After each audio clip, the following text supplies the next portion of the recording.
Hello ಮಕ್ಕಳೇ, welcome back to my channel. ಇವತ್ತಿನ ವಿಡಿಯೋದಲ್ಲಿ ನಾವು 3ನೇ ತರಗತಿಯ ಕನ್ನಡ ಪುಸ್ತಕವಾದ ಸವಿಕನ್ನಡ ಈ ಪುಸ್ತಕದಲ್ಲಿನ ಪಾಠ 10 ಮೃಗಾಲಯದಲ್ಲಿ ಒಂದು ದಿನ. ಓಕೆ, ಇದು ನಿಮ್ಮ ಹಳೆ ಪುಸ್ತಕವಾಗಿದ್ದರೆ ಓಕೆ, ನಿಮ್ಮದ್ರಲ್ಲಿ ಪಾಠ 10 ಅಂತ ಇರುತ್ತೆ. ನಿಮ್ಮದು ಪಾರ್ಟ್ 1 ಪಾರ್ಟ್ 2 ಬುಕ್ ಆಗಿದ್ರೆ ಅಂದರೆ ಹೊಸ ಬುಕ್ಗಳಾಗಿದ್ದರೆ ಪಾರ್ಟ್ 2 ಬುಕ್ನಲ್ಲಿ ಇದು 2ನೇ ಪಾಠ. ಕನ್ಫ್ಯೂಸ್ ಆಗಬೇಡಿ ಮಕ್ಕಳೇ. ಓಕೆ, ಮೃಗಾಲಯದಲ್ಲಿ ಒಂದು ದಿನ. ಓಕೆ, ಈ ಪಾಠವನ್ನು ನಾವು ಇವತ್ತು ವಿಸ್ತಾರವಾಗಿ ತಿಳಿದುಕೊಳ್ಳೋಣ ಮಕ್ಕಳೇ. ಓಕೆ, ಅಂದು ಮಕ್ಕಳಿಗೆಲ್ಲರಿಗೂ ಸಂತಸವೋ ಸಂತಸ. ವಿದ್ಯಾರ್ಥಿಗಳು ಶಿಕ್ಷಕರೊಂದಿಗೆ ಮೃಗಾಲಯಕ್ಕೆ ಹೊರಟಿದ್ದರು. ಮೃಗಾಲಯ ಅಂದರೆ ಏನು ಮಕ್ಕಳೇ? ಝೂ. ಓಕೆ, ಎಲ್ಲ ಟೀಚರ್ಸ್ ಮತ್ತು ಸ್ಟೂಡೆಂಟ್ಸ್ ಎಲ್ಲರೂ ಕೂಡಿ ಎಲ್ಲಿ ಹೋಗ್ತಾ ಇದ್ರು? ಝೂಗೆ ಹೊರಟಿದ್ರು. ಓಕೆ, ಶಿಕ್ಷಕಿ: ಮಕ್ಕಳೇ, ನಡೆಯುವಾಗ ಪಾದಚಾರಿಗಳ ರಸ್ತೆಯಲ್ಲಿಯೇ ನಡೆಯಿರಿ. ಮೊದಲು ಸೂಚನಾ ಫಲಕಗಳು ಮತ್ತು ಭಿತ್ತಿಪತ್ರಗಳ ಕಡೆಗೆ ಲಕ್ಷ್ಯ ಹರಿಸಿ. ಓಕೆ, ಲತಾ: ಗುರುಗಳೇ, ಸೂಚನಾ ಫಲಕಗಳೆಂದರೇನು? ಓಕೆ, ಸೂಚನಾ ಫಲಕಗಳು ಎಂದರೇನು ಅಂತ ಲತಾ ಕೇಳ್ತಾಳೆ. ಶಿಕ್ಷಕಿ: ಮಕ್ಕಳೇ, ಯಾವುದೇ ಸೂಚನೆಗಳನ್ನು ಒಳಗೊಂಡ ಫಲಕಗಳೇ ಸೂಚನಾ ಫಲಕಗಳು ಅಂತ ಹೇಳ್ತಾರೆ. ಅಂದರೆ ಏನಾದರೂ ಇನ್ಫಾರ್ಮೇಷನ್ ನಮಗೆ ಡೈರೆಕ್ಷನ್, ನಿಮಗೆ ಗೊತ್ತಿರ್ಬೋದು, ಝೂಗೆ ಹೋದಾಗ ನಮಗೆ ಡೈರೆಕ್ಷನ್ಸ್ ಕೊಟ್ಟಿರ್ತಾರೆ. ಓಕೆ, ಇದು ಹುಲಿಗಳ ಒಂದು ಇರುವಂತಹ ಒಂದು ಜಾಗ. ಹುಲಿಗಳನ್ನು ನೋಡಬೇಕಂದ್ರೆ ಈ ಕಡೆಗೆ ಹೋಗಿ, ಚಿರತೆಗಳನ್ನು ನೋಡಬೇಕಂದ್ರೆ ಈ ಕಡೆ ಹೋಗಿ ಅಂತ ನಿಮಗೆ ಅಲ್ಲಿ ಬೋರ್ಡ್ ಹಾಕಿರ್ತಾರಲ್ಲ, ಅದನ್ನು ಏನಂತ ಕರೀತಾರೆ ಮಕ್ಕಳೇ? ಸೂಚನಾ ಫಲಕಗಳು ಅಂತ ಕರೀತಾರೆ.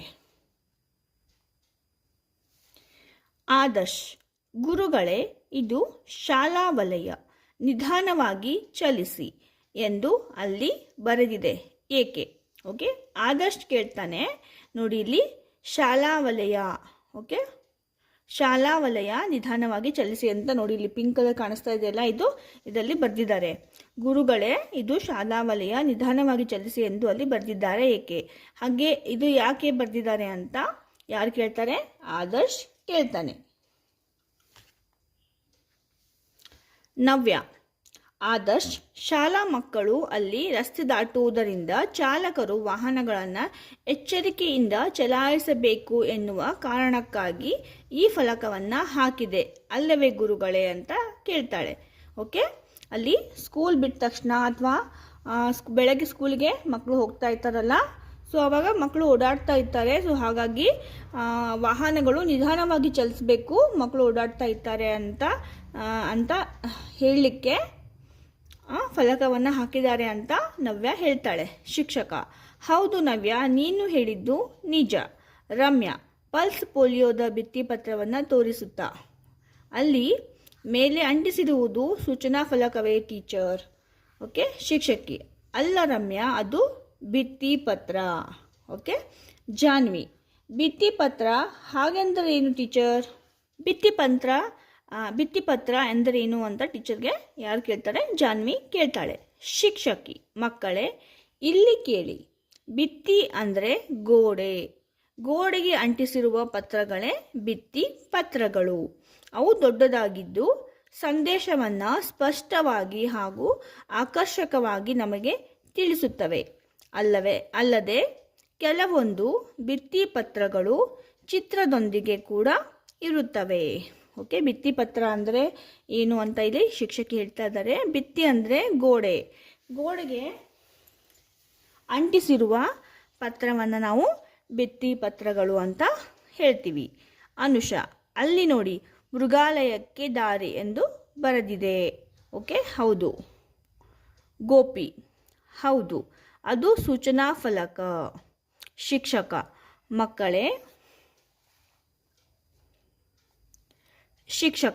ಮಕ್ಕಳೇ, ಈಗ ನಾವೆಲ್ಲರೂ ಈ ಫಲಕದಲ್ಲಿನ ಬಾಣದ ಗುರುತಿನಂತೆ ಬಲಕ್ಕೆ ತಿರುಗಿ ಹೋಗೋಣ.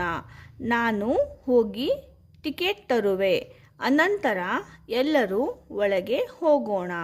ಓಕೆ, ನಾನು ನಿಮ್ಗೆ ಆವಾಗಲೇ ಹೇಳಿದ್ನಲ್ಲ, ನಾವು ಝೂಗೆ ಹೋದಾಗ ಅಲ್ಲಿ ನಮಗೆ ಡೈರೆಕ್ಷನ್ಸ್ ಕೊಟ್ಟಿರ್ತಾರೆ.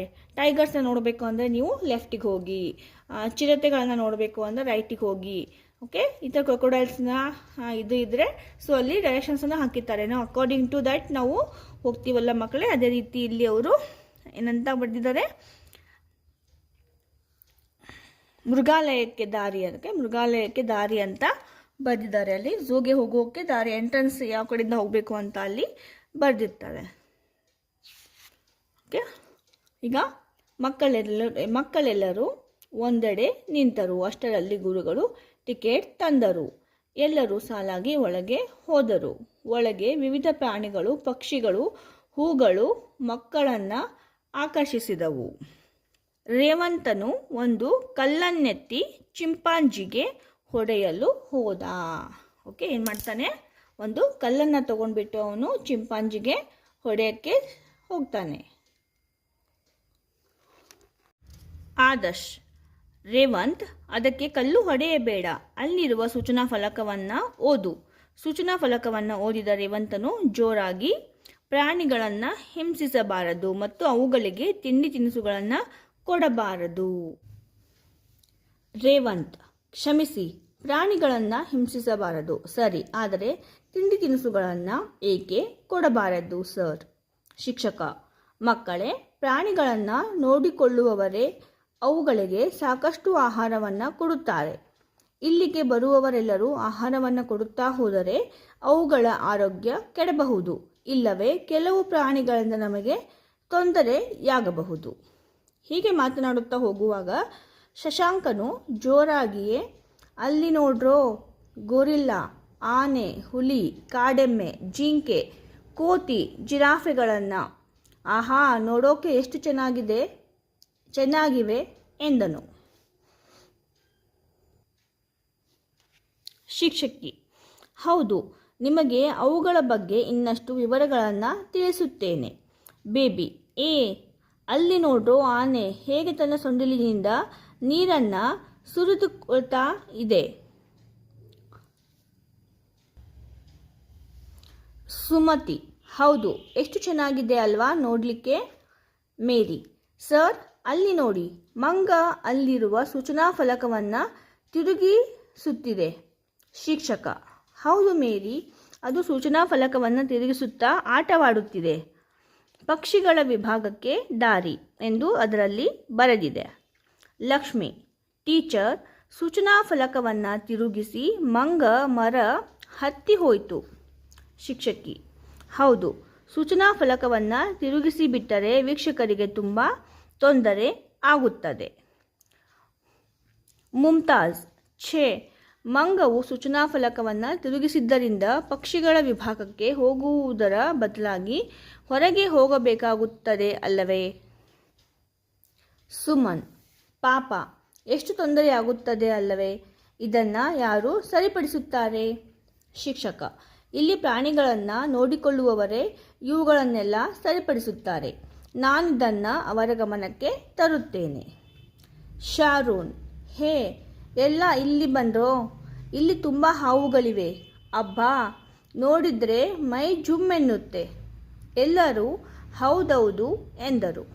ಶ್ರುತಿ, ಅಯ್ಯೋ, ನನಗೆ ತುಂಬ ಸುಸ್ತಾಗಿದೆ.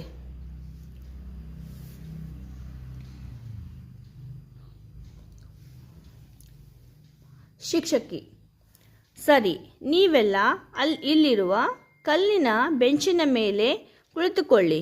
ನಾವು ತಂದಿರುವ ತಿಂಡಿ ತಿನಿಸುಗಳನ್ನು ಹಂಚಿಕೊಂಡು ತಿನ್ನೋಣ. ಶಿಕ್ಷಕ, ಮಕ್ಕಳೇ, ನೋಡಿ, ನೀವೆಲ್ಲ ತಿಂಡಿ ತಿಂದ ನಂತರ ನಿಮಗೆ ಬೇಡವಾದ ವಸ್ತುಗಳನ್ನು ನನ್ನನ್ನು ಉಪಯೋಗಿಸಿ ಎಂದು ಬರೆದಿದೆಯಲ್ಲ, ಆ ಡಬ್ಬದೊಳಗೆ ಹಾಕಿರಿ. ಅವಿನಾಶ್, ಗುರುಗಳೇ, ನನಗೆ ತುಂಬ ಬಾಯಾರಿಕೆಯಾಗಿದೆ. ಶಿಕ್ಷಕ, ಹೌದಾ? ಯಾರಿಗೆಲ್ಲ ಬಾಯಾರಿಕೆಯಾಗಿದೆ ಅವರೆಲ್ಲ ನನ್ನೊಂದಿಗೆ ಬನ್ನಿ.